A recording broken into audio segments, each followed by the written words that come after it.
اعوذ باللہ من الشیطان الرجیم بسم اللہ الرحمن الرحیم صلو علی الحبیب اللہم صلی علی سیدنا و مولانا محمد مبارک وسلم وصلی علیہ۔ بسم اللہ الرحمن الرحیم۔ الذین یتربصون بکم فإن کان لکم فتح من اللہ قالوا ألم نكن معكم وإن كان للكافرين نصيب قالوا ألم نستحوذ عليكم ونمنعكم من المؤمنين فالله يحكم بينكم يوم القيامة ولن يجعل الله للكافرين على المؤمنين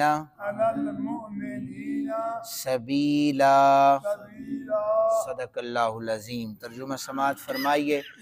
اللہ رب ذوالجلال ارشاد فرماتے ہیں، یہ منافق تمہارا جائزہ لے رہے ہیں، اگر تمہیں اللہ کی طرف سے فتح نصیب ہو تو کہتے ہیں کہ کیا ہم تمہارے ساتھ نہیں تھے، اور اگر کافروں کو کامیابی سے کچھ حصہ ملے تو کہتے ہیں کہ ہم تم پر غالب نہیں آ گئے تھے، اور کیا ہم نے تمہیں مسلمانوں سے نہیں بچایا؟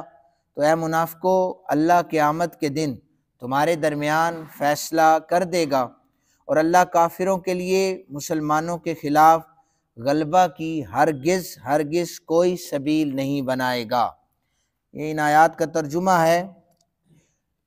مفسرین کرام کی ایک بڑی جماعت نے یہ کہا کہ یہ جو آیات آج کل ہم پڑھ رہے ہیں سورہ نساء کی، یہ منافقین کے خلاف اللہ تعالیٰ نے ان کا نزول فرمایا ہے۔ ان کا طور طریقہ بڑا الگ سا تھا کہ چونکہ منافقی میں نے جو ڈیفینیشن آپ حضرات کے سامنے کی تھی، منافقین کو لومڑی کے ساتھ بھی تشبیہ دی گئی ہے۔ یہ جس غار میں رہتی ہے اس کے دو منہ بناتی ہے، جس سرنگ میں رہتی ہے، اگر اسے ایک طرف سے دشمن کا حملے کا خدشہ ہو تو دوسری طرف سے بچاؤ کر لیتی ہے، اور اگر اسے دوسری طرف سے خدشہ ہو کہ وہاں سے حملہ ہو جائے گا تو یہ اس طرف سے باہر نکل کر اپنی جان کو بچا لیتی ہے۔ منافق کا بھی صورتحال یہی ہوتی ہے، وہ دونوں طرف کھیلتا ہے۔ تو بہرحال مختلف زبانوں میں منافقین کو مختلف نام بھی دیے گئے ہیں۔ وہ ایک ہمارے تو بولا جائے دو منہی سرواڑ، یہ بھی کہا جاتا ہے، دونوں طرف سے ڈنگ یہ مارتا ہے۔ تو بہرحال منافق جو ہوتا ہے دونوں طرف کھیلتا ہے۔ اب مسلمانوں کو جب فتح ہو جاتی، مسلمانوں سے یہ کہتے ہیں ہم تمہارے ساتھ نمازیں نہیں پڑھتے، ہم تمہارے ساتھ نہیں بیٹھے ہوتے، ہم کھا رہے ہوتے ہیں، او بھائی ہم تو اسلام لے آئے، لہٰذا ہمارا حصہ نکالو مال غنیمت میں سے۔ اسی طرح جب اگر جیسے احد کے میدان میں مسلمانوں کو نقصان ہوا، تو اسی طرح جب کبھی کافروں کو کوئی حصہ مل جاتا تو کہتے ہم تمہیں مسلمانوں کی ساری خفیہ باتیں آ کر بتاتے رہیں، ہم تمہارے ساتھ ہیں، ہمارے کہنے پر، ہمارے بتانے پر تم مسلمانوں کے ساتھ نہیں ملے تو یہ ہماری مہربانیاں ہیں۔ یعنی یہ منافق جو ہوتا ہے یہ دونوں طرف کھیلتا رہتا ہے، ادھر بھی جی جی کرتا ہے، ادھر بھی جی جی کرتا ہے، دونوں طرف یہ جھک رہا ہوتا ہے۔ بندے کو پتہ ہی نہیں ہوتا یہ ہمارے ساتھ چلنا چاہتا ہے یا کسی دوسرے کے ساتھ چلنا چاہتا ہے۔ بارہ یاد رکھیں کہ یہ نشانیاں قرآن پاک نے 1400 سال پہلے نبی پاک صلی اللہ علیہ وسلم کے قلب اطہر پر جب اس کا نزول ہوا تھا تو بتا دی تھی۔ آج بھی اگر اس دور میں کسی شخص کے اندر یہ علامات پائی جاتی ہوں، جو آپ کے منہ پر بھی آپ کو سلام بھی کہے، آپ کو جی جی بھی کرے، اور دوسرے کے منہ پر بھی جا کر سلام کہے اور جی کرے، تو یہ علامات اس میں پائی جائیں گی، یہ علامات منافق کی اس میں پائی جائیں گی۔ اس لیے دعا کیا کریں کہ اللہ تعالیٰ ہمیں ان سے بچنے کی توفیق عطا فرمائے۔ اللہ تعالیٰ ارشاد فرماتے ہیں کہ اے منافقو، اللہ قیامت کے دن تمہارے درمیان فیصلہ کر دے گا، اور اللہ کافروں کے لیے مسلمانوں کے خلاف غلبے کی ہرگز کوئی سبیل نہیں نکالے گا۔ بعض لوگ ہوتے ہیں وہ ڈرپوک ہوتے ہیں، اندر سے وہ صحیح فیصلہ نہیں کر سکتے، لیکن وہ دیکھتے ہیں کہ ان کے ساتھ اگر 2-4 بندوں کی حمایت حاصل ہے تو بڑھ کے مارنا ان کا وتیرہ ہوتا ہے، اور دیکھتے ہیں جب پیچھے سے کوئی غائب ہے تو وہ دبک کر بیٹھ جاتے ہیں، خاموش ہو جاتے ہیں، چونکہ وہ محفل میں بات نہیں کر سکتے۔ تو یہ بھی ایک علامت، منافقین کی علامات میں سے ایک علامت بیان کی گئی ہے کہ یہ مسلمانوں کے درمیان بیٹھتے دیکھتے، جب حضرت عمر پاک جیسا بندہ بیٹھا ہو تو عبداللہ بن ابی کی کیا جرت ہے وہ اٹھ کر بات کرے، تو اسی طرح جب دوسری طرف جاتے ابو جہل جیسا بڑا کافر بیٹھا ہو پھر بھی عبداللہ بن ابی کی جرت نہیں تھی بات کرتا۔ یعنی دونوں طرف سے دیکھتے ہیں، پلڑا جدھر باری ہو تو انہوں نے اسی طرف ہو جانا ہے۔ تو فرمایا کہ ان کا فیصلہ جو ہے اللہ رب ذوالجلال قیامت والے دن فرمائے گا، اور اللہ تعالیٰ کبھی بھی مسلمانوں پر کافروں کو غلبہ نہیں دے گا۔ اور اللہ تعالیٰ نے اسلام کا یہ حسن ہے اور اسلام کی یہ طاقت ہے، یہ پاور ہے کہ اللہ تعالیٰ نے اسلام کو ایک عزت عطا فرمائی ہے، اسلام کو ایک سربلندی عطا فرمائی ہے۔ کوئی جتنا بھی چاہے کہ اسلام کو دبانا چاہے، لیکن جتنا اسے کوئی دبانا چاہے گا یہ اتنا ہی ابھر کر دنیا کے سامنے آئے گا۔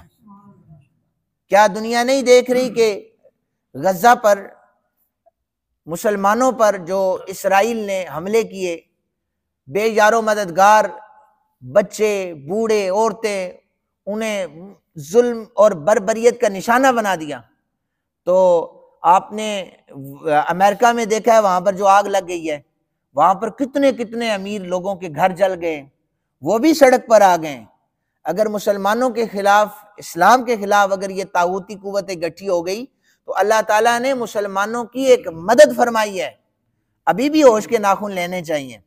ہاں، مسلمانوں کا ایمان اتنا کمزور ہو چکا ہے کہ ہم جو ہے وہ اپنے ایمان کے بل بوتے پر، میں نے پہلے بھی عرض کی ہوئی ہے کہ جنگیں جتنی بھی لڑی گئی وہ طاقت اور تعداد کے زور پر نہیں لڑی گئی، وہ ایمان کی طاقت پر لڑی گئی ہے۔ ایمان کی کمزوری ہوتی ہے۔ اچھا، اب یہاں پر قرآن کہتا ہے کہ کافر کبھی غالب نہیں آ سکتا، لیکن آپ دیکھیں کافر غالب ہے نا ہم پر۔ قرآن کہہ رہا ہے غالب نہیں آ سکتا، اور کافر غالب ہے۔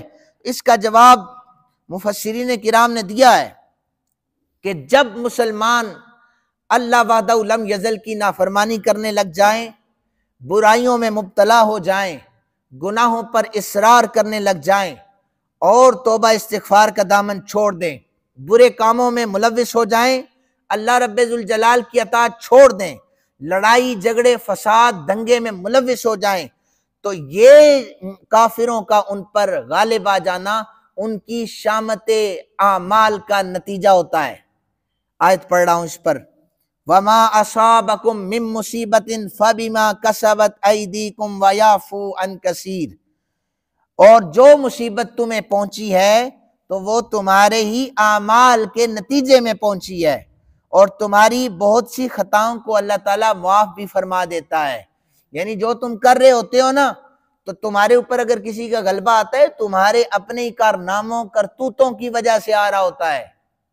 تو اس لیے اگر کوئی مسلمان یہ کہتا ہے کہ کوئی غیر ہم پر غالب کیوں ہے، تو وہ دیکھا کرے کہ کلمہ نبی پاک صلی اللہ علیہ وسلم کا پڑھ کر کافروں جیسے کام، یہود و نصارہ جیسے کام بندہ کرے گا تو غیر نے ہم پر غالب آنا ہے، اور یہ ہمیں سزا مل رہی ہوتی ہے، یہ ہمیں سزا مل رہی ہوتی ہے۔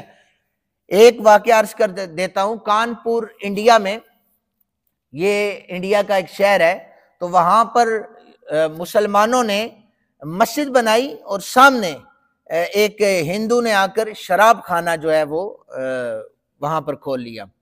اب یہاں سے مسلمان نماز پڑھ کے نکلتے تھے اور وہاں سے شرابی شراب پی کر نکلتے تھے، تو مسجد کے سامنے گالم گلوچ۔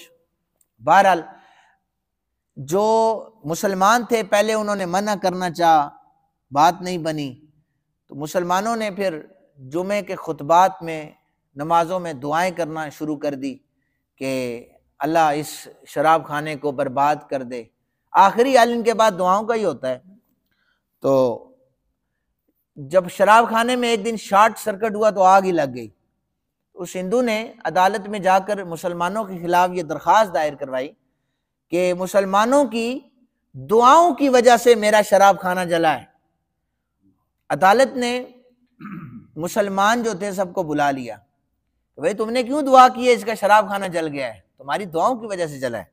مسلمانوں نے لکھ کر دیا کہ ہماری دعاؤں میں اتنا اثر نہیں ہے کہ اس کا شراب خانہ جلے۔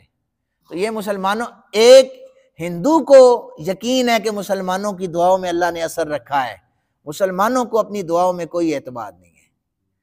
مجھے اس دن بھی ایک شخص کہتا ہے جی بارش کے لیے دعا کیا کریں۔